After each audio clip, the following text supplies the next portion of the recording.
ಪರಿಚಯ ಇಲ್ಲ. ಆದರೆ ಬೆಸ್ಟ್ ಮಟ್ಟಿಗೆ ಅವರು ನಮ್ಮ ಒಂದು ವೇವ್ ಅಂತಲ್ಲ, ನಾವೇನು ಯೋಚನೆ ಮಾಡ್ತಾ ಇದ್ವಿ ಅವ್ರದ್ದು ಇದು ಎರಡು ಮ್ಯಾಚ್ ಭಾಳ ಆಯ್ತು. ನಮಗೆ ತುಂಬಾ ಮಾಡರ್ನ್ ಆಗಿ ಏನ್ ಬೇಡಿತ್ತು, ಯಾಕಂದ್ರೆ ನಮ್ಗೆ ಅನುಕೂಲಕ್ಕೆ ಏನ್ ಬೇಕೋ ಆ ತರ ಮನೆ ಬೇಕಿತ್ತು.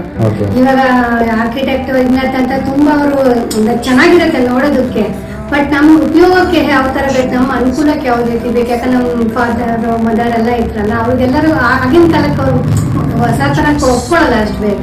ನಮಗೆ ಯಾವ ರೀತಿ ಬೇಕೋ ಆ ರೀತಿಯಾಗಿ ಮನೆ ಬೇಕಿತ್ತು. ಸೊ ನಾವ್ ಹೇಳಿದ್ವಿ ಈ ರೀತಿನೇ ಬೇಕು ಅಂತ, ಅವ್ರು ಅದೇ ರೀತಿನೇ ಪ್ಲಾನ್ ಕೊಟ್ರು. ಅದೇ ರೀತಿನೇ ಫುಲ್ ಅವರಿಗೆ ಎಲ್ಲ ವಹಿಸ್ಕೊಟ್ಬಿಟ್ಟಿದ್ವಿ. ಎಲ್ಲ ಲೇಬರ್ ಮೆಟೀರಿಯಲ್ ಎಲ್ಲದು ನಮ್ದೇನಿಲ್ಲ, ನಾವು ದುಡ್ಡು ಕೊಡೋದು ಅಷ್ಟೇನೆ.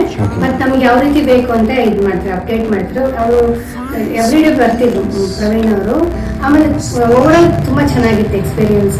ನಮಗೂ ಮನೆ ಕಟ್ಟೋದು ಹೊಸ ಅನುಭವ, ಅದನ್ನು ಎಲ್ಲೂ ನಾವೇನು ಯಾವ ರೀತಿನೂ ಇದಾಗಲಿಲ್ಲ, ತೊಂದರೆಗಳು ಯಾವುದೂ ಆಗಲಿಲ್ಲ, ಚೆನ್ನಾಗಿ ಬೇಗನೂ ಆಯ್ತು. ಮತ್ತೆ ಪ್ರಾಮಾಣಿಕ ಹೇಳ್ಬೇಕಂದ್ರೆ ನಾನು ವರ್ಕ್ ಮಾಡ್ತಾ ಇದ್ದೆ, ಹಾಗಾಗಿ ನಾನು ನಮಗೆ ಡೇ ಟು ಡೇ ಇದಕ್ಕೆ ಜಾಸ್ತಿ ಕಾನ್ಸಂಟ್ರೇಷನ್ ಕೊಡೋಕ್ಕಾಗಲ್ಲ, ಫೋಕಸ್ ಕೊಡೋಕ್ಕಾಗಲ್ಲ ಅಂತ ನಾವು ಮತ್ತೆ ಡಿಸೈಡ್ ಮಾಡಿದ್ವಿ. ಪ್ರತಿಯೊಂದು ಇನ್ಕ್ಲೂಡಿಂಗ್ ಲೇಬರ್ ಆಗಲಿ ಅಥವಾ ಕಂಪ್ಲೀಟ್ ಮೆಟೀರಿಯಲ್ ಪರ್ಚೇಸ್ ಆಗಲಿ ಅವ್ರಿಗೆ ಕೊಟ್ಬಿಡೋದು, ಅದನ್ನು ಮೊದಲು ಮಾತಾಡಿದ್ವಿ.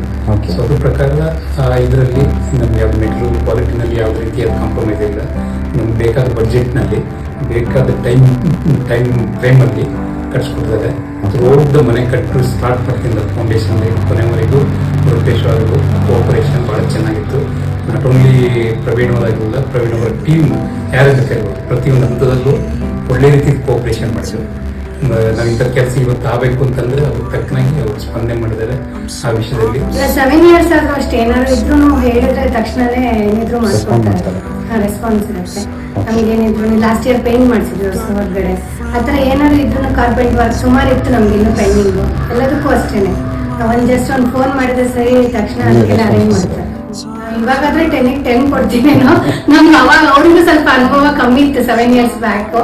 ಸೊ 8